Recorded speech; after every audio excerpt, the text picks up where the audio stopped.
Hello everyone, আসসালামু আলাইকুম। তো আজকে লাউ পাতার বড়া বানাবো। তো সব কিছু রেডি করে মিনি কিচেনে নিয়ে এসেছি। এই জায়গায় আছে লাউ পাতা, বেসন, চাউলের গুঁড়া, হলুদ, মরিচ, আর হয়েছে যে আর কিচ্ছু না, পেঁয়াজ।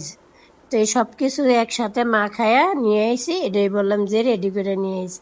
তো প্রথম খোলা দিয়ে দিলাম। এই যে হয়তো লাউ পাতার বড়ও বলতে পারি বা লাউ পাতার পেঁয়াজও বলতে পারি, যে যেটাতে মানে বলতে স্বাচ্ছন্দ্য বোধ মনে করে আর কি। তো আমার কাছে বড়াই ভালো লাগে, যে লাউ পাতার বড়া। তা আমার যেহেতু চাঁদপুরের বাড়ি, আমার তো একটু আঞ্চলিক ইয়াটা আই পড়ে, তো এই জন্য আর ওই রকমভাবে আমি গুছিয়ে কথা বলতে পারি না।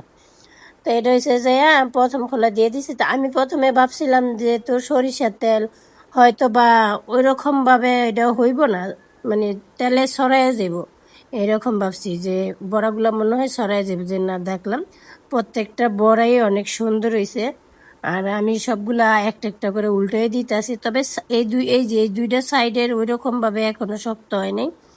তো এই জন্য আমি আরো জাল দিতেছি আস্তে আস্তে। যেগুলা লাল হয়েছে ওগুলা উল্টে উল্টে দিতেছি, যেহেতু কষ্ট করে বানাইছি। আর মিনি কিচেনে দেখে কি খাবারগুলা খাওয়া যায় না, প্রত্যেকটা জিনিসই খাওয়া যায়, আর সব কিছুই সুন্দর মতো খাওয়া যায়।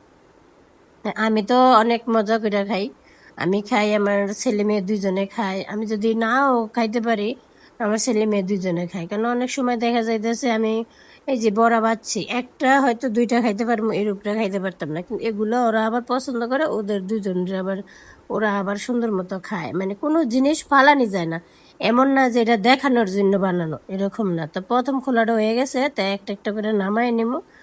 যেহেতু মানে দুইবার দেওয়া হইব আর কি। তা আমি আবার প্রথম খোলাটার ওই তেলটা দেওয়ার পরে যে আমি বড়াগুলো দিছি, ওইভাবে আমি ভিডিও করতে পারিনি। পরে যাই হোক, এডিট করতে যেয়ে পিছনের থেকে একটু সামনে এনে দেখাইছি যে এই যে দ্বিতীয়বারের খোলাটা দিতেছি। তো এইটা আমার মানে এই খোলা দিলেই শেষ। যদি বড় করে হইতো তাহলে এক খোলাই হয়ে যেত, যেহেতু ছোট মিনি কিচেনের সব কিছুই তো ছোট। তো দেখতেছি প্রত্যেকটা বড়াই অনেক সুন্দর হয়েছে, মশমশা একবারে। মানে আমি অবিশ্বাস্য যে এটার মধ্যে এত সুন্দর বড় হইবা। কারণ অনেক সময় দেখা যাইতেছে কি মানে সব তাপ এক সমানে পায় না, যেহেতু চুলাটাও ছোট। আর লাকড়িগুলাই তো দেখলে বোঝা যাইতেছে যে কতটুকু চিকুন চিকুন।